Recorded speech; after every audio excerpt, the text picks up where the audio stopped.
If you asked me 10 years ago, I would have told you that I know everything I needed to know about life. And now I tell you how naive and stupid I was 10 years ago. And it's not because I'm smarter today. It's simply because I'm more exposed. That's it. The more exposure you have, the bigger the crystal ball you have, right? The more hindsight you have, right? The more foresight you could develop. Anybody that thinks they know it all at age 20 or 30 or 40 haven't actually realized the point. The only way I realize right now that I don't know it all is because at 28, man, I really thought I got it all covered. And I'm just have enough introspection to say, oh my God, were you an idiot back then? And now at 38, I'm telling myself, you know what? You better not fall in the same trap you fell 10 years ago. You don't know anything right now. That actually put me into learning mode rather than might be 18, 19, 20 years old, thinking about what the next 10, 15, 20 years of your life are going to look like. Well, let me tell you this. If you don't start acting today, you're going to be exactly at the same spot you are today in 15 years' time. Ready, fire, aim. Stop overthinking things. Stop over-planning things. Nothing beats action.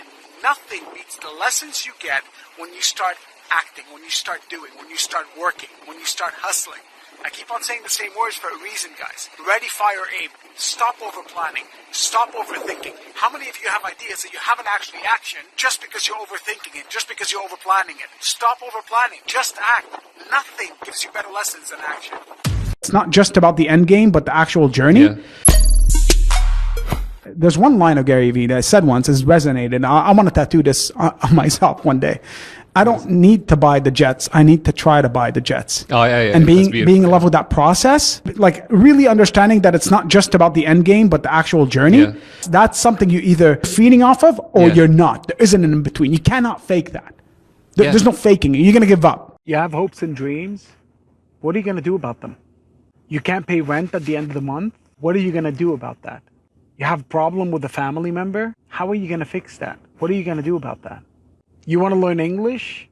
What are you going to do about that? Stop having wants and dreams without an action plan. I'm not saying achieve your dreams tomorrow and you can. No, you have to work hard. What I am saying, though, is stop talking about it and not doing anything about it. Stop just waiting around for it to happen, because it's not going to happen for you unless you do something about it. I get so many messages of people asking me to help them achieve something that only they can achieve, to help them do something that only they can do. If you're not willing to do it, no one can help you. So wake up. People don't judge you on your failures. They're inspired by your successes. True. And anybody that looks at me and says, oh, you failed in that. Yeah, while I failed, what the hell were you doing? You were working on making somebody else's dream come true. While I failed trying to make mine come true. And that has a lot more value. 100%. Yeah, I'm in the middle of shooting now. A few months back, I wrote about dreaming big.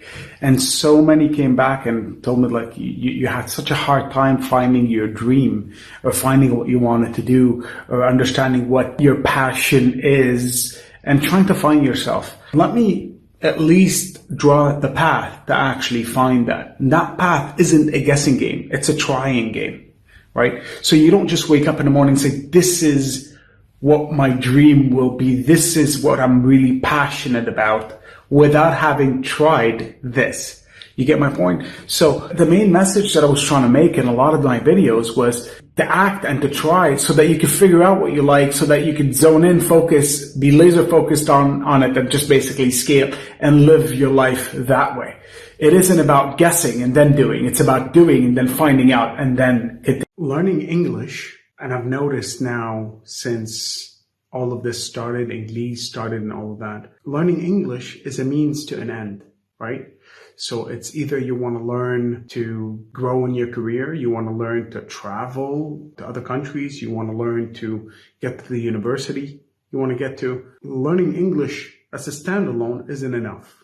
And the reason why I'm saying this, despite running an English teaching platform, is because learning, just like anything else, requires a lot of effort. And the only way you will be able to do that is to understand your why. Why are you trying to learn?